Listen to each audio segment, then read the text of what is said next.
La retenue de Sauvia, qui est donc sur le Miodé et qui est alimentée par le canal, par les eaux de l'Ador, permet de mettre en mouvement deux groupes de production. C'est deux turbines Francis en fait, qui sont entraînées par la force de l'eau.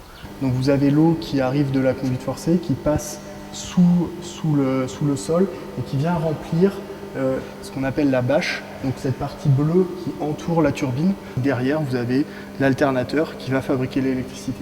L'eau rentre par l'extérieur, donc l'eau ressort par le milieu de la turbine, descend sous nos pieds et est rendue à la rivière. Les groupes sont pilotés à distance. On lui donne un pas de puissance selon le débit qu'on connaît de la rivière, et après selon l'évolution dans la journée elle peut évoluer, et puis la machine elle va respecter le marnage, elle va produire ou non, et quand elle va arriver en bas à la cote minimum d'exploitation de la retenue, elle va s'arrêter. Ici on a donc deux groupes de production de 1600 kW chacun, donc 1,6 MW. Ça représente à peu près l'alimentation de 5000 foyers résidentiels. On a des tournées bimensuelles avec différents points de contrôle. Du coup là, il relève la hauteur du plan d'eau avec l'échelle limnimétrique sur la prise d'eau. Pour comparer les mesures qu'il va faire pendant sa tournée de surveillance des ouvrages, il faut qu'on ait la cote pour connaître en un mot la pression qu'il y a dans le barrage.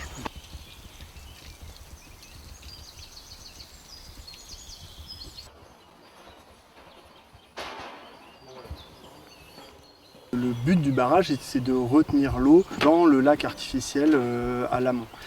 Pour autant, si le barrage était entièrement imperméable, la pression qu'exerce l'eau sur le mur du barrage et la pression au fond du barrage avec l'eau qui essaye de s'infiltrer par toutes les infractuosité qu'elle trouve pourrait soulever le barrage. C'est pour ça qu'en fait, dans les barrages, vous avez des fuites naturelles qui se créent, et si c'est pas suffisant, on peut créer ce qu'on appelle des drains qui viennent casser ces pressions pour que le barrage reste en position et permet de garder la retenue dans son intégrité.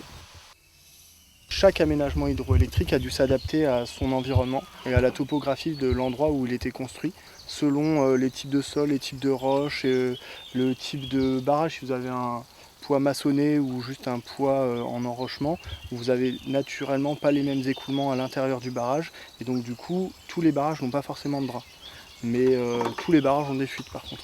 Et en fait, ces fuites, elles permettent que cette eau qui pousse sous le barrage s'évacue, supprime ces pressions sous le barrage et évite que le barrage se soulève. Donc je disais, Hervé a fait un certain nombre de mesures, donc sur des piézomètres, des drains, des fuites, et là aussi il a de l'auscultation visuelle à faire. Donc en fait il doit regarder les couleurs sur le barrage, s'il voit de l'eau sur le barrage, s'il voit des taches de différentes couleurs, l'état général du barrage, et pour pouvoir comparer aux visites habituelles qu'il peut faire si il n'y a pas d'évolution nouvelle, notoire sur cet aménagement-là. On fait des essais réguliers sur la vanne de fond dès que les débits nous le permettent en fait. Enfin, dans notre consigne d'exploitation de l'aménagement, on a des conditions de débit, et dès qu'on arrive à ces conditions de débit, on vient au pied levé pour pouvoir essayer cette vanne de fond et s'assurer qu'elle, si des fois il y avait un besoin impérieux de l'ouvrir, on soit en mesure de l'ouvrir. Pour cette année, on a fait une ouverture en mars et une en mai en fait, sur les épisodes orageux qu'on a eu depuis le début de l'année, qui nous ont amené des débits importants.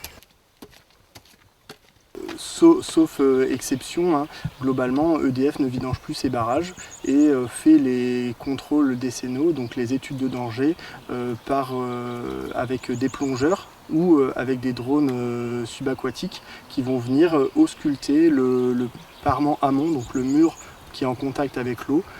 Donc on fait ça tous les 10 ans, et donc on analyse l'état du mur, l'état du barrage sous l'eau, sans avoir besoin de le vidanger. Vous avez encore une fois un drain, et en fait du coup avec la pression de l'eau, le drain se remplit d'eau, et donc en fait on mesure la hauteur d'eau dans le drain, et à partir de cette hauteur d'eau on peut déterminer la pression. La sonde elle a sonné à partir du moment où elle a touché l'eau, et donc vous voyez on a un fil gradué qui nous permet de savoir la profondeur à laquelle on a trouvé l'eau. Tous les barrages, quel que soit leur type, vont bouger. Alors dans des proportions infimes, mais selon la saison, la chaleur qui fait, la température qu'il peut y avoir sur le mur à l'aval du barrage, on peut avoir une évolution. Plus la retenue va être remplie, plus vous allez exercer de la pression sur le barrage. C'est là où vous pourrez voir les mouvements les plus importants. Là, on est au cœur du barrage, donc dans le local pendule. Donc c'est exactement le fonctionnement d'un fil à plomb, à part qu'il est inversé. Donc en haut, dans le récipient, vous avez un flotteur qui maintient le fil à plomb. Et le fil à plomb est accroché dans les fondations du barrage, donc un peu plus de 25 mètres plus bas. Et donc là, vous avez vu qu'on a mesuré sur les réglettes l'orientation du fil par rapport à un repère fixe. Et grâce à l'inclinaison du fil, on connaît la position du barrage. Toutes les mesures, elles sont donc rentrées dans notre système informatique. Et donc vous avez la direction technique générale, qui est le plus vieux service d'EDF en fait, qui va les contrôler. Et si elle remarque une incohérence, dans les 48 heures, on va venir refaire la mesure.